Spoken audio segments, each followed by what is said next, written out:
ٹھیک ہے میں جا رہا ہوں، مگر دیکھو اس بات کی ذمہ داری ہمارے اوپر ہے، تم اس بات کی رکھوالی اس طرح سے کرنا کہ کوئی بھی تمہاری اجازت کے بغیر اس باغ کے اندر داخل نہ ہونے پائے، اور اگر کوئی اس باغ میں داخل ہونے کی کوشش کرے تو تم اسے للکارنا، اور اگر پھر بھی بات نہ بنے تو اس سے جنگ بھی کرنا، یعنی تمہارے ہوتے ہوئے کوئی اس باغ کو نقصان نہ پہنچا سکے۔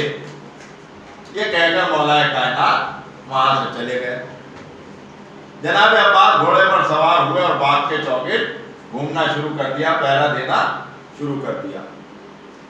ابھی جناب عباس پہرا دے ہی رہے تھے کہ ایک طرف سے ایک سوار آتا ہوا نظر پڑا جس کے چہرے پر نقاب تھی۔ وہ نقاب پوش آگے بڑھنے لگا، باغ کی طرف جانے لگا، تو جناب عباس نے کہا کہ ٹھہر جاؤ، آگے نہیں بڑھنا، اس باغ کی رکھوالی کی ذمہ داری میری ہے، میری اجازت کے بغیر تم اس کے اندر داخل نہیں ہو سکتے۔ مگر وہ سوار نہیں رکا، برابر آگے بڑھتا رہا۔ ایک مرتبہ جناب عباس نے گھوڑے کو گھمایا اور سوار کے سامنے آ گئے۔ پر جناب عباس جیسی سامنے آئے تو نقاب پوش نے اپنی تلوار نکالی اور اس نے جناب عباس کے اوپر وار کر دیا۔ اور اتنا وار کرنا تھا کہ جناب عباس نے ہٹ کر اس وار کو رد کیا۔ پھر اس کے بعد جناب عباس نے بھی تلوار کھینچ لی، پھر ادھر سے بھی وار ہونے لگے، ادھر سے جناب عباس کا وار، ادھر سے نقاب پوش کا وار، ادھر سے جناب عباس کے وار، ادھر سے نقاب پوش کے وار، اور دیکھتے ہی دیکھتے گھماسان کی جنگ شروع ہو گئی۔ گھماسان لڑائی اس باغ کے کنارے پر شروع ہو گئی۔ اب اس زمانے میں مسئلہ یہ تھا کہ گھروں پر آگ نہیں جلائی جاتی تھی، روٹیاں گھروں پر نہیں بنتی تھی، چوراہوں پر اور گلیوں میں کہیں تندور لگا دیے جاتے تھے اور وہاں پر لوگ آٹا لے جا کر اپنی روٹیاں سکھواتے تھے۔ تو ایک عورت اپنے گھر سے آٹا لے کر نکلی کہ تندور پر روٹیاں سکھوائے گی۔ وہ گھر سے نکلی اور نکلنے کے بعد جب اس باغ کے کنارے پر پہنچی تو اس نے دیکھا کہ دو سوار آپس میں جنگ کر رہے ہیں۔ ایک کی عمر تو تقریباً 8 یا 9 سال ہے اور دوسرے کی عمر 60 سال، مگر دونوں کے وار ایسے ہیں کہ معلوم ہی نہیں ہو رہا کہ ان میں کون اچھا تلوار باز ہے، کس کے وار بہتر ہیں، کون کس پر غالب آ جائے گا، کون کس پر فتح حاصل کر لے گا، کب یہ جنگ ختم ہوگی۔ بس وہ یہ دیکھتی رہی اور دیکھتے دیکھتے ان واروں میں اس جنگ کو دیکھنے میں اتنا کھو گئی کہ اسے یہ یاد ہی نہ رہا کہ وہ گھر سے کس کام کے لیے نکلی، اسے یاد ہی نہ رہا کہ وہ گھر سے کس کام کے لیے نکلی تھی۔ اب جب کچھ دیر بعد یاد آیا کہ ہے میں تو روٹیاں سکھوانے کے لیے نکلی تھی، بس فوراً وہاں سے دوڑی تندور کی طرف۔ اب جو تندور کے قریب پہنچی تو تندور وہاں ٹھنڈا ہو چکا تھا، اب روٹیاں نہیں سیکھ سکتی، تندور ٹھنڈا ہو گیا۔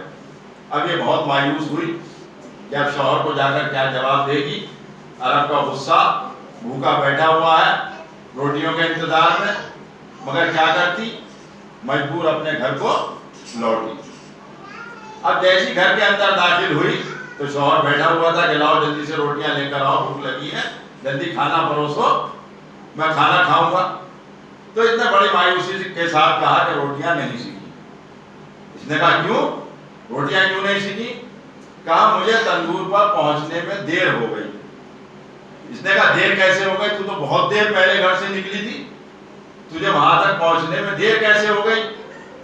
کہا جب میں یہاں سے گھر سے نکلی اور اس باغ کے کنارے پر پہنچی تو میں نے دیکھا کہ وہاں دو شخص تلوار بازی کر رہے ہیں، گھماسان کی جنگ ہو رہی ہے، اور میں اس جنگ کو دیکھنے میں، ان کے واروں کو دیکھنے میں اتنا کھو گئی کہ مجھے یاد ہی نہ رہا کہ میں گھر سے کس کام کے لیے نکلی تھی۔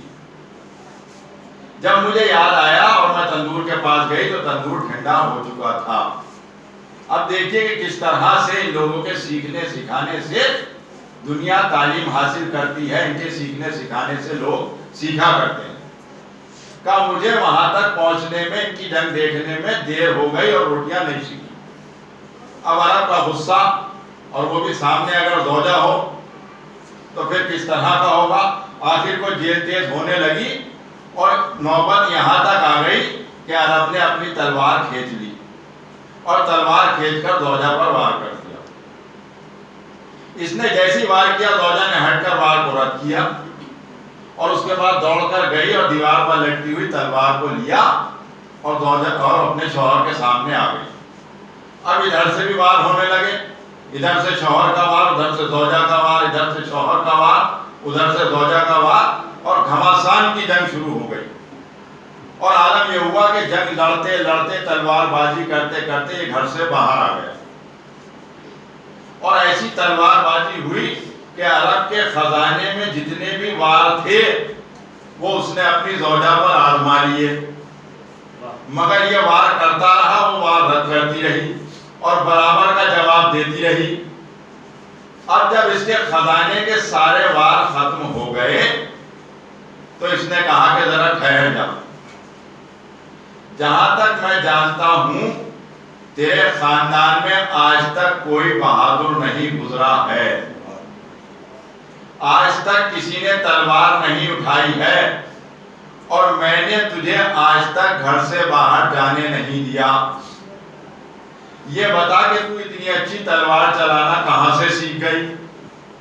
اس نے کہا میں نے بتایا تھا نا کہ جب میں روٹیاں سکھوانے جا رہی تھی تو اس باغ کے کنارے دو سوار جنگ کر رہے تھے، ان کے وار ایسے تھے کہ وہ میرے دماغ پر طاری ہو گئے اور مجھے یہ پتہ ہی نہ چلا کہ میں نے کب تیرے خلاف تلوار کھینچ لی، کب تیرے واروں کو رد کیا، کب تیرے اوپر وار کرنا شروع کر دیا، مجھے یہ پتہ ہی نہ چلا، وہ وار اس قدر میرے دماغ پر طاری ہو گئے کہ مجھے یہ احساس ہی نہ ہوا کہ میں نے کب تیرے خلاف تلوار کھینچ لی۔ اب یہ تو حیرت میں پڑ گیا، اس نے کہا کہ ایسے تلوار باز ہیں کہ جس عورت نے کبھی تلوار نہ اٹھائی ہو وہ ان کے واروں کو دیکھ کر اس طرح تلوار چلانے لگی کہ میرے خزانے کے سارے وار ختم ہو گئے اور میں اس پر غالب نہ آ سکا۔ اس نے فوراً ہاتھ پکڑا اور پکڑ کر چلا کہ چل میرے ساتھ۔ پہنچا اسی جگہ پر، کیا دیکھا کہ وہی گھماسان کی جنگ چل رہی ہے، تلوار بازی ہو رہی ہے، ادھر سے بھی وار ادھر سے بھی وار، اور یہ پریشان تھا کہ یہ جنگ کب ختم ہوگی، کیونکہ اس میں یہ پتہ ہی نہیں چل رہا کہ اس میں تلوار باز کون اچھا ہے، کس کے وار زیادہ بہتر ہیں، کون کس پر غالب آ رہا ہے، کون اچھا تلوار باز ہے۔ اب یہ دیکھنے میں مصروف ہو گیا، حیرت میں پڑ گیا کہ یہ تو جنگ اگر ایسے ہی چلتی رہی تو شاید قیامت آ جائے اور اس جنگ کا خاتمہ نہ ہو، یہ پتہ نہ چلے کہ یہ جنگ کب رکے گی۔ جنگ ہوتے ہوتے اچانک اذان کا وقت آ گیا۔ اب تو اذان کی آواز آئی تو ایک مرتبہ نقاب پوش کی طرف سے آواز آئی، عباس رک جاؤ، عباس رک جاؤ۔ اب جو جناب عباس نے آواز کو سنا تو پہچان گئے، ابھی کچھ کہنا ہی چاہ رہے تھے کہ مولا کائنات نے چہرے سے نقاب کو اٹھایا۔ اب جو عباس کی نظر بابا کے چہرے پر پڑی تو ایک مرتبہ کہا، بابا ابھی تک میں آپ سے جنگ کر رہا تھا، ابھی تک میں آپ سے لڑ رہا تھا، آپ نے بتایا کیوں نہیں؟ تو مولا کائنات نے فرمایا کہ عباس اگر میں نے پہلے بتا دیا ہوتا تو میری وہ تمنا کہ میں عباس کو جنگ کرتا ہوا دیکھوں وہ پوری کیسے ہوتی؟ اگر میں بتا دیتا کہ میں تیرا بابا ہوں تو اس طرح سے تلوار نہیں چلاتا جیسے جنگ میں تلوار چلائی جاتی ہے۔ آج میری تمنا پوری ہو گئی کہ میں تجھے لڑتے ہوئے دیکھوں۔ تو جناب عباس نے کہا کہ بابا اب تو لڑتے ہوئے دیکھ لیا، تلوار بازی کرتے ہوئے دیکھ لیا، تو یہ بتائیے کہ میں کیسی تلوار چلاتا ہوں، کس طرح کے میرے وار تھے، کہاں تک میں نے سیکھا ہے؟ بس ایک مرتبہ مولا کائنات نے بیٹے کی طرف دیکھا اور علی کی آنکھوں میں آنسو آ گئے، علی کی آنکھوں میں آنسو آ گئے کہ نہ جانے مولا کی نظر کیا دیکھ رہی تھی۔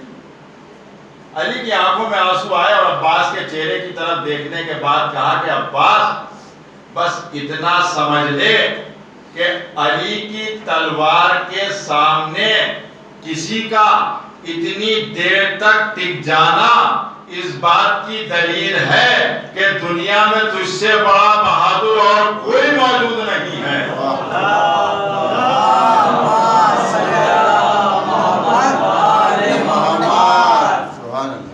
علی کی تلوار کے سامنے، علی کی ذوالفقار کے سامنے اتنی دیر تک رک جانا اس بات کی دلیل ہے کہ دنیا میں تجھ سے بڑا تلوار باز اس وقت موجود نہیں ہے۔ یہ ہیں اللہ کے ولی کہ جن کے سیکھنے سکھانے سے، جن کی زندگی کے عمل سے لوگ سیکھا کرتے ہیں۔ یہ لوگوں کو سکھانے کے لیے آتے ہیں، دنیا میں کچھ سیکھنے کے لیے نہیں آتے۔ اسی لیے ان کے جہاد کا انداز بھی الگ ہوتا ہے۔ ان کے جہاد بالکل الگ ہوتا ہے۔ جو اللہ کے نمائندے ہوتے ہیں، اللہ کے معصوم ہوتے ہیں، اللہ کے نبی یا اللہ کے ہادی ہوا کرتے ہیں۔ معصوم جب بھی جہاد کرتا ہے علم سے کرتا ہے، کردار سے کیا کرتا ہے۔ معصوم کے جہاد کرنے میں اور امتی کے جہاد کرنے میں بہت فرق ہوتا ہے۔ معصوم کے جہاد کرنے میں اور ایک عام آدمی کے جہاد کرنے میں بہت فرق ہوا کرتا ہے۔ عام آدمی کا جہاد جو ہے وہ معصوم کی قیادت میں ہے۔ خود سے جہاد نہیں کر سکتے جب تک کہ امام کی قیادت نہ ہو۔ اور جب ایک عام آدمی، ایک امتی میدان میں آتا ہے، تلوار لے کر، ہتھیار لے کر آتا ہے، تو وہ سامنے والے آنے والے دشمن کو دیکھ کر وار کیا کرتا ہے۔ لیکن معصوم کی تلوار جب چلتی ہے تو پہلے سامنے آنے والے کی 70 پشتوں کو جانچ لیا کرتی ہے۔ 70 پشتوں کو جانچ لیا کرتی ہے، اس کے بعد تلوار چلا کرتی ہے۔ خود میرے مولا کے عمل سے یہ بات ظاہر ہے کہ جنگ صفین میں مولا کائنات جنگ کر رہے ہیں، ادھر سے جناب مالک اشتر جنگ کر رہے ہیں، میمنے پر میرے مولا اور میسرے پر جناب مالک اشتر، دونوں کی جنگ ہو رہی ہے۔ جنگ کرتے کرتے ایک مرتبہ مولا کائنات نے اپنے گھوڑے کا رخ جناب مالک اشتر کی طرف کر دیا، اور جناب مالک اشتر کے قریب آنے کے بعد مولا نے کہا کہ مالک اشتر ایمان لے آؤ۔ جناب مالک اشتر جنگ کر رہے ہیں اور مولا کہہ رہے ہیں مالک اشتر ایمان لے آؤ۔ کہا مولا کیا بات؟ کہا ابھی دل میں کیا سوچ رہے تھے؟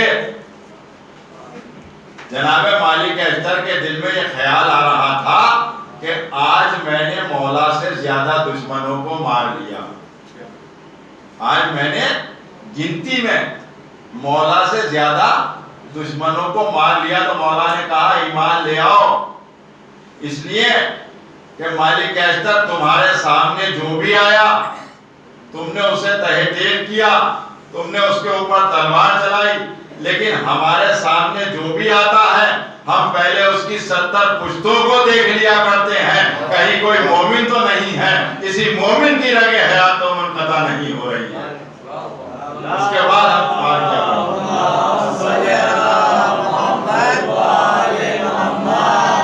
تو ہم پہلے 70 پشتوں کو جانچ لیتے ہیں، اس کے بعد ہم وار کیا کرتے ہیں۔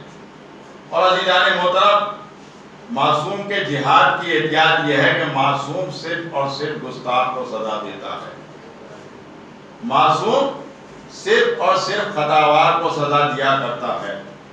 ادھر خطا ہوئی، امام نے حجت تمام کی کہ دیکھ اب بھی باز آ جا۔